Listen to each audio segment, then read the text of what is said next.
Entrevistas CPN-AA. Pedro Buraglia, arquitecto egresado de la Universidad Nacional de Colombia y creador de la maestría en diseño urbano de la misma institución. Muchísimas gracias, arquitecto Pedro, por estar en entrevistas CPN-AA.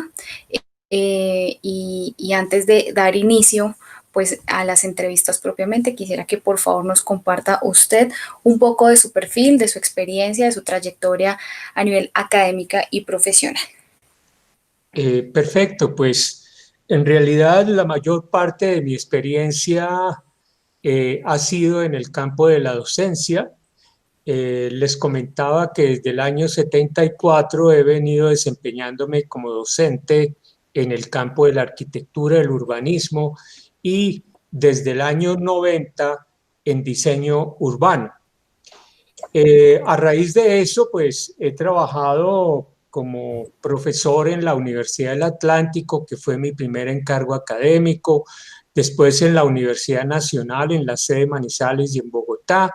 Fui cofundador de la maestría en urbanismo, con quienes duré acompañándolos 15 años. Después tuve la enorme fortuna de promover y crear y abrir los programas de especialización y maestría en diseño urbano. Este último programa está activo y tengo el honor y el orgullo de decir que es el primer y único programa de maestría en este campo. Desde el punto de vista profesional, me he desempeñado trabajando para distintas entidades y empresas privadas, particularmente en los campos del urbanismo, desafortunadamente con pocos encargos en el área del diseño urbano y arquitectónico, y también en temas muy recientes que son relacionados con la inserción y diseño de redes de transporte en áreas urbanas. Básicamente esa es mi experiencia. Y bueno, dando paso justamente a esa experiencia en la que usted se ha desempeñado, quisiera empezar con la primera pregunta y es ¿cuál cree que es la relación entre el diseño urbano y la arquitectura y cómo debe planearse una correcta armonía entre estas dos disciplinas? Sí, correcto. Digamos que el diseño urbano y la arquitectura se pueden acompañar en cualquier iniciativa que involucre temas de configuración y diseño del espacio construido. El diseño urbano provee mucho de la base conceptual y de enfoque para temas como la implantación, como el trazado, como la orientación, como la volumetría, como la imagen de todos los elementos que configuran el espacio urbano propiamente dicho. Y la arquitectura, por supuesto, trabaja en los temas asociados con el diseño específico de edificaciones y agrupaciones de edificaciones. Una de las cosas importantes es entender esa relación entre arquitectura y ciudad, que dicho sea de paso, es necesario aclarar que no se trata de arquitecturizar totalmente la ciudad, porque resulta un poco iluso pretender hacerlo cuando la arquitectura trabaja fundamentalmente temas discretos asociados con programas arquitectónicos completamente definidos, mientras que el diseño de la ciudad tiene que enfrentarse a agendas completamente abiertas e impredecibles muchas veces porque están sometidas a todas las dinámicas sociales y económicas que ocurren en un área determinada en periodos de tiempo muchísimo más amplios y poco predecibles, distintos a los de un encargo arquitectónico que obligatoriamente tiene unos plazos perentorios, llámese contractuales o económicos, para poder desarrollar y ejecutar los distintos proyectos. Esta relación me parece que es una relación que aún no está suficientemente construida. Creo que es una relación que además paradójicamente, muchos arquitectos suplantan a los diseñadores urbanos sin darse cuenta que están haciendo diseño urbano y viceversa. Muchos diseñadores urbanos pretenden hacer arquitectura como si fuera arquitectura propiamente. Entonces, digo yo, lo más interesante es entender que cualquier encargo de esta naturaleza, dada su complejidad, exige la conformación de equipos interdisciplinares que se puedan coordinar, que se puedan organizar siempre en torno a un enfoque, a unos contenidos mínimos y sobre todo a un lenguaje comúnmente compartido. Así, por ejemplo, en el diseño de proyectos como los que hemos hecho para los corredores ambientales de Bogotá, un encargo para el IDU, implica tener una organización de 13 especialidades, por lo menos, trabajando simultáneamente y en forma coordinada para realizar este tipo de proyectos. En el caso de la arquitectura, si bien convoca el concurso de distintas especialidades, particularmente de la ingeniería, no reviste el mismo grado de complejidad que en estos equipos interdisciplinares dedicados al diseño de la ciudad. Bueno, y justamente usted mencionó algo hacia donde va encaminada la segunda pregunta y es la necesidad de la interdisciplinariedad. ¿Cuáles son esos elementos más relevantes que se deben tener en cuenta a la hora de conformar un grupo interdisciplinario que plantee un proyecto a partir del diseño urbano y, por supuesto, la arquitectura? Excelente. Digamos que una de las cosas sobre las cuales creo haber ganado algo de experiencia es el hecho de que mientras no se tenga una muy clara definición de cada campo disciplinar y no se pueda además establecer un diálogo entre pares profesionales, no es posible desarrollar de una manera exitosa los trabajos en el contexto de estos equipos. En el caso nuestro del diseño urbano, nosotros creemos que estamos preparados y organizados para liderar equipos interdisciplinares, reconociendo, eso sí, primero que todo, que esta es una disciplina autónoma, que es una disciplina que tiene unos enfoques específicos, unos métodos específicos, unos autores y unos libros, unos textos socialmente reconocidos por las distintas comunidades académicas existentes en el mundo, y hoy tengo que decirlo además con mucho orgullo, en proceso muy dinámico de expansión. Entonces, digamos que el diálogo es un elemento fundamentado en el reconocimiento mutuo y la definición del perfil específico de cada profesional que concurre a estos equipos.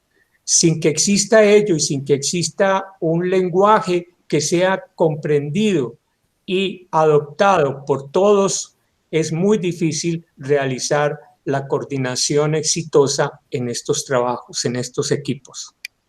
¿Cuál, desde su trayectoria, desde su experiencia, cuál puede ser un ejemplo de aplicación exitoso de diseño urbano a nivel Latinoamérica y uno, por supuesto, también en este país, en Colombia? Curiosamente, hay ejercicios de diseño urbano que no fueron nada exitosos. Voy a empezar por ahí. Digamos, tenemos el caso de Ciudad Guyana, un proyecto realizado por especialistas de MIT para Venezuela. Hoy en día la ciudad más peligrosa de ese país, desafortunadamente. Tenemos en otro campo, digamos, el muy publicitado ejercicio de Brasilia como ciudad moderna, contemporánea, que en nuestro concepto, pese, digamos, a su enorme valor estético y simbólico, retiene una serie de problemas y dificultades que ya se habían mencionado en relación al papel de la arquitectura moderna y la construcción de la ciudad. En particular, la herencia que nos dejó el movimiento moderno el zoning especializado, los edificios exentos, la ausencia de espacio urbano que se disuelve, se pierde por ausencia de límites claros, y obviamente esa visión puramente estática de los procesos de transformación y de construcción de ciudad.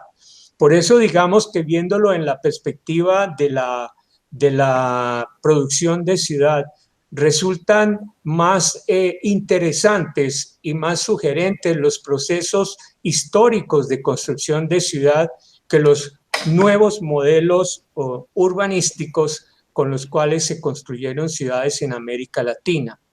En Colombia tengo que decir que me ha costado mucho trabajo, y no quiero ser pesimista, en encontrar ejemplos de diseño urbano que sean muy relevantes, pero no es un problema para desanimarse.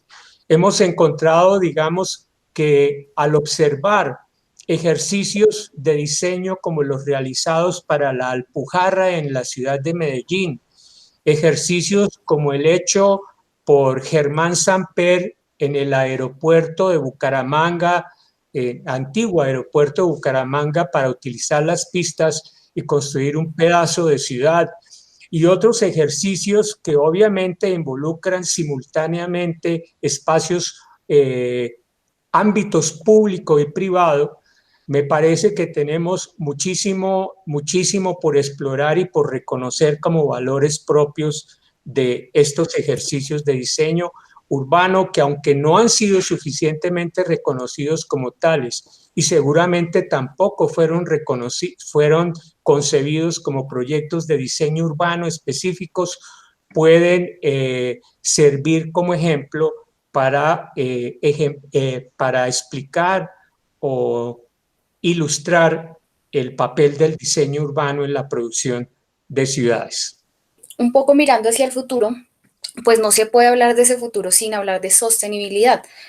¿Cuáles son los principios que se deben tener en cuenta a la hora de plantear un proyecto de diseño urbano sostenible y que además estén enmarcados en los objetivos de desarrollo sostenible propuestos por Naciones Unidas? Pues digamos que este es un tema de agenda bastante nuevo. Y como es un tema de agenda bastante nuevo, y como ha ocurrido con muchos de las agendas de Naciones Unidas, me asalta la preocupación de que esto se convierta o se quede únicamente en discursos a la bandera. Desde el punto de vista del diseño urbano y adoptando un enfoque morfotipológico, digámoslo así, creo que es conveniente entender el alcance y las dimensiones de la forma urbana sostenible. El tema de la forma urbana sostenible tiene que ver con un nuevo término que se ha venido desarrollando. Es cómo lograr ecodiseño urbano sostenible. Eso tiene que ver con poner en relación y armonizar el espacio natural y el espacio construido. Tiene que ver en cómo armonizar las necesidades y requerimientos de una sociedad con su entorno natural, y cómo hacer además que, aparte de armonizar, se puedan construir círculos virtuosos que no solamente deriven en temas puramente formales o estéticos, sino sobre todo generen dinámicas económicas y sociales que sean adecuadas. Frente al escenario de la pandemia, por ejemplo, ¿cómo ve a Colombia en relación con otras ciudades o incluso solo la ciudad para aplicar esa nueva normalidad, como se denomina hoy este nuevo orden, donde el espacio público pues juega un papel determinante? Me dejas un argumento además de discusión. Es que los diseñadores urbanos somos muy críticos con ese enfoque jurídico arquitectónico del espacio público, porque fractura, divide en dos partes independientes y autónomas, ¿sí?, lo que es la esencia de la ciudad, que es la relación público-privado.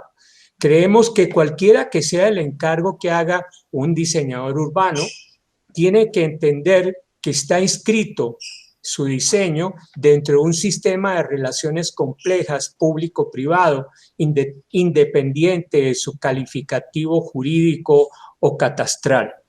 Por esa razón, cuando hablamos de la nueva normalidad, estamos empezando a hablar de algo que resulta incluso muy sugerente, y es un redescubrimiento del papel de la arquitectura moderna que pocos sabíamos, incluido yo mismo, que esas propuestas de diseño que se hicieron en su oportunidad obedecieron a un requerimiento específico, sobre todo en el ámbito europeo, que era el de poder responder adecuadamente a la epidemia de la gripe española que tanto daño hizo en esos países. De alguna manera eso tuvo incidencia, por ejemplo, en los criterios de la orientación, de la ventilación, de la iluminación, del emplazamiento de los edificios como edificios más bien o preferiblemente exentos en contraposición con la ciudad compacta tradicional. Sin embargo, nos ha parecido que el tema comienza a ser objeto de estudio y de reflexiones muy detalladas respecto de cómo se debe concebir y estructurar el espacio urbano. Ya se han empezado a dar algunas puntadas acerca del empleo de las calles, de los andenes, de las avenidas, de las áreas libres, pero yo diría no es suficiente, no es un problema, no es suficiente el asunto del distanciamiento social o del higienismo, sino que hay otras cosas adicionales, como por ejemplo la proporción lleno-vacío, la estructura de áreas libres, la orientación de las edificaciones frente a esas áreas libres, el uso de los sistemas alternativos de transporte que no solamente se circunscriben a la bicicleta y el Transmilenio, sino todos los sistemas que permiten reducir la contaminación y el deterioro, y sobre todo algo que creo que es muy importante, una reconceptualización de la ciudad construida. Bueno, y para terminar, no quisiera despedirnos sin, ya nos dejó claro que, digamos, la mayor parte de su trayectoria ha sido a nivel académica. Sin embargo, hay un proyecto particular de usted que conozco que tiene que ver en cuanto a arquitectura con su casa. Quisiera que por favor nos contara un poco de ese proyecto, la historia, por supuesto sin ánimo de ser ególatra ni mucho menos. Quiero que nos comparta esa experiencia. Gracias. Pues en realidad el ejercicio de la casa, y tengo que contarles además una anécdota, fue un ejercicio, una labor titánica, porque además mi esposa también es arquitecta, y haber logrado conciliar los puntos de vista de ambos fue realmente un ejercicio que demandó muchísima reflexión y muchísima discusión. El punto de partida es que el proyecto mío está ubicado el proyecto nuestro, perdón, está ubicado en un conjunto residencial en el municipio de La Calera, que pareciera que contradice todos los conceptos y principios de defensa del espacio construido que hacemos los académicos, pero bueno, ese fue el resultado de la expulsión que sufrí por parte de las dinámicas del mercado, que yo vivía en el barrio Cedritos, en una casa modesta, y finalmente hubo una, entre comillas, atractiva compra, nos dejamos seducir y tuvimos que salir a buscar dónde alojarnos. En ese contexto, encontramos un predio admirablemente bien ubicado en un lugar de un enorme valor escénico, y por lo tanto la casa empezó a tener como parámetro de referencia la manera como nos podíamos involucrar dentro de ese paisaje y cómo de hecho la misma construcción fuera parte integral de tal paisaje. El primer aspecto sobre el cual empecé a pensar era reconocer en el mismo Le Corbusier, y a diferencia de las críticas que se le han hecho a su obra como urbanista, creemos que el trabajo de él y de muchos otros arquitectos modernos sigue manteniendo una enorme vigencia, aún por encima de las discusiones de la posmodernidad que tuvieron lugar en su época. Creemos que después de la racha posmoderna y de habernos curado de la resaca posmoderna, seguimos entendiendo que a través de esa arquitectura moderna se pueden construir todavía muy buenos ejemplos de arquitectura. Entonces, tratándose además de una construcción exenta, se le dio muchísimo protagonismo a la relación interior-exterior, que es una de las cosas fundamentales. La organización interna de la casa se orientó fundamentalmente en función del aprovechamiento de las vistas. Por eso la casa tiene unos grandes ventanales a pesar del clima, que no es tan benigno como el de Bogotá.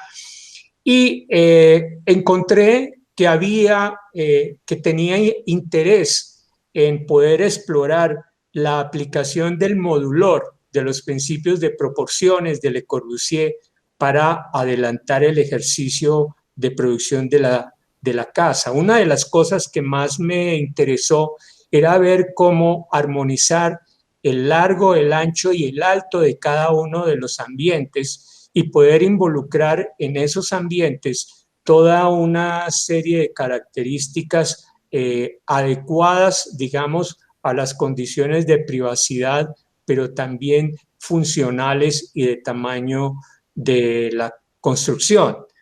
En esa perspectiva, además, consideré muy interesante el aporte de uno de los famosos blancos de Nueva York, el arquitecto Hannes Meyer, que además participó en un proyecto reciente en Bogotá, en la carrera séptima con 90 y pico, cerca del Seminario Mayor, porque creo que si bien no todos los proyectos, yo admiro muchísimo, por ejemplo, ese proyecto de New Harmony en Estados Unidos, y también un proyecto de una casa que tenía alguna analogía con las condiciones de emplazamiento y orientación y sobre todo el lenguaje arquitectónico de una vivienda también ubicada en medio de un bosque. Nuestra casa, palabras más, palabras menos, adopta muchos de los criterios formales y compositivos de este arquitecto, pero también, digamos, algunos conceptos relacionados con los principios minimalistas del pensamiento zen japonés. Eso en síntesis es un poco este ejercicio profesional y académico que pudimos hacer y que afortunadamente nos dio las suficientes condiciones de alojamiento y cobijo para ese desplazamiento hecho por el capital inmobiliario. Creo que en este momento estoy agradecido con eso. Bueno, arquitecto, muchísimas gracias por su colaboración. Esperamos poder contar con usted además en otros escenarios. Seguramente el Consejo estará absolutamente complacido de hacer parte, digamos, de una serie de webinars y demás que va a trabajar. Y nuevamente muchas gracias por participar en esta sección del Consejo Entrevista CPNAA. Bueno, agradezco muchísimo, espero no haber cometido ninguna imprudencia y sinceramente me siento muy honrado y muy agradecido por haberme escuchado. Muchísimas gracias, Paola.